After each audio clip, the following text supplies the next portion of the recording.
Hi everyone, welcome back to Nick's Diecast. For today's video, I'll be showing you and reviewing this 1/18 scale Opel Speedster made by Maisto. This model's actually been discontinued for a few years now, but when Maisto did make it, it was pretty cool. They made it in this orange color that you see here with the black interior. It also came in a yellow with a black interior, I believe a red, and I think also a silver. And currently, Welly actually makes an Opel Speedster that looks pretty similar to this one. It might actually even be the same exact model, but I'm not too sure on that. And as far as I've seen, that model comes in like a bright blue and a bright red. But yeah, because this model's been discontinued, you'll probably have to look for it on sites such as eBay and whatnot. You might even find it like a garage sale or something like that. But it's not currently being made, so you won't find it on sites such as Amazon or Diecast Model Wholesale or anything like that. But overall, this is a pretty good model. I'm not sure if any other Opel Speedster models of this scale have been produced. I know that Matchbox made an Opel Speedster, of course, in like a Matchbox size. I think there might be like a 1/43 Speedster that somebody made. But this is actually a really cool little roadster. And it's very small too, compared to my other 1/18 scale models. This is probably like one of my smallest models of that size. It's actually just as small as my Mini Cooper that I have a review of as well, which is kind of funny to see actually. But let's get into the details here. We'll take a look at the front to start off with here. Maisto did a pretty good job with these headlights here. The lenses are nice and clear, and they're actually pretty flush with the body too. Like there's no big gap or anything like that. The light bulbs themselves are nicely done. They actually look like true light bulbs, especially when you look at it from a distance. And this Opel badge down here is actually a separate plastic piece. And Maisto really seldom, if ever, has separate plastic pieces for their badges. Usually they'll just kind of paint them on. So that's actually a really cool touch on this model. These grills up on the hood here, they're actually functional and you can see through them. They're a bit loose though, I guess due to the model's age. And the lower grill here, it's not really perforated, it's just a textured mesh, but it still looks pretty good. And these fog lights are actually separate plastic pieces, they aren't just painted on. Another nice feature. The paint quality on this model overall, I'd say is really good. It's like a metallic orange, which actually came on the real Speedster.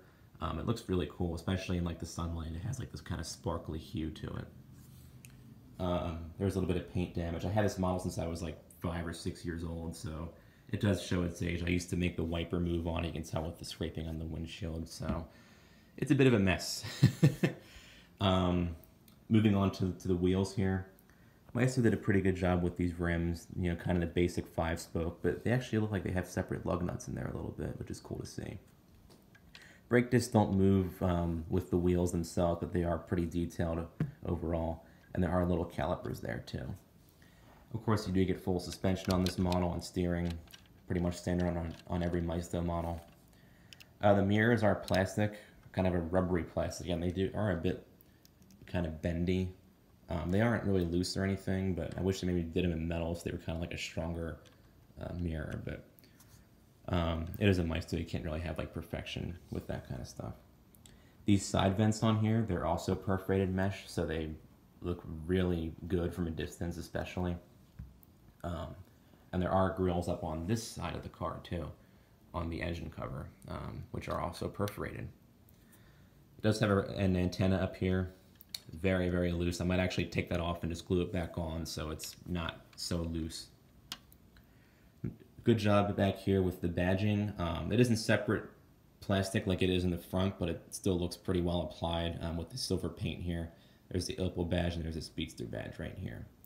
Exhaust pipes are a little bit cheap looking. They could use a little bit more detailing and maybe like look less chrome. The taillights overall do look very good. There are a couple of pegs, but they actually put those in like the black rear portion of the taillights, so you can't even really see them at all unless you look at it like really, really close. But same thing with the headlights. Maisto did kind of like these separate bulbs in here, which look really good. And the lenses themselves look very well detailed. So in terms of opening features, we'll go ahead and begin up here with the front. The front just has like the radiator and some components of the engine. It is just kind of one plastic piece, but it does have some dimension to it, and the radiator does look kind of does look like a separate piece, but it's actually not. But yeah, this has like the washer fluid and like the radiator and whatnot. There is a little warning label over here. It's a decently detailed component overall. There is this orange liner, like this plastic liner here. Maisto usually doesn't do liners. They just have like kind of bare metal on these hood pieces, but on this one they actually went the extra mile and did that detailing, which is very nice to see. Back here is where the actual engine is. Go ahead and open that up. This does have a prop rod, so you can hold up the hood with that. Let me just get it in there. Kind of hard with one hand, as you can tell. There we go. The engine detail back here does look pretty good overall. It is just kind of one plastic mold, but you can see that Maisto put the Ecotech inscription on here, along with the Opel badge. There are a few little pipes you can see, and there is a lot of coloring. And from a distance, it does look like a realistic engine piece. The little tiny luggage compartment, like the trunk back here, has a nice texture to it. It's kind of funny to see how small it is. You can really barely carry anything in there.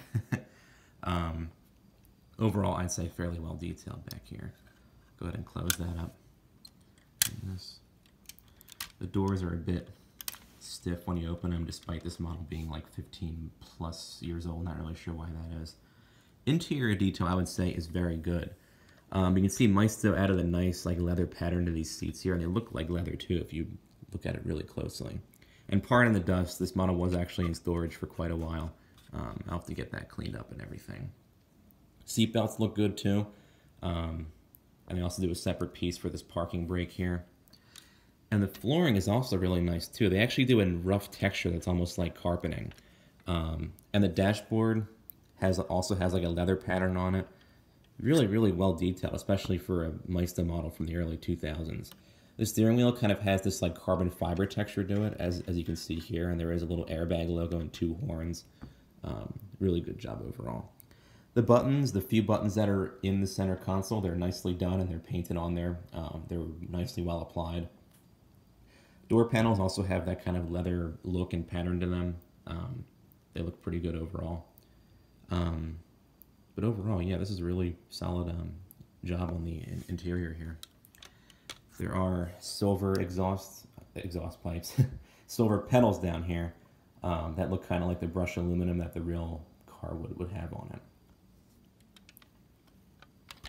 Now this car in real life does have like a Targa top that goes over here. It would have been kind of cool if Maisto included that. It would have probably cost a little bit more, but it would have been a nice extra detail to have like the Targa top.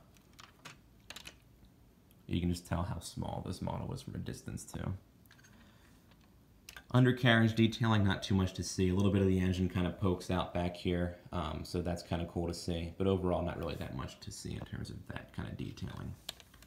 Overall, if you can find this model on eBay or anywhere for a decent price, I would say definitely get it because it's kind of like a unique model to have in your collection. There aren't too many Opels in this scale that you can actually buy. This looks good with any, if you collect like roadsters or European sports cars, this would look really good in your collection. So overall, I hope this video helps, and definitely be sure to check out my other videos on my channel. And be sure to follow my Instagram page at Nick's Diecast page, which is all lowercase and no spacing. Thanks for watching.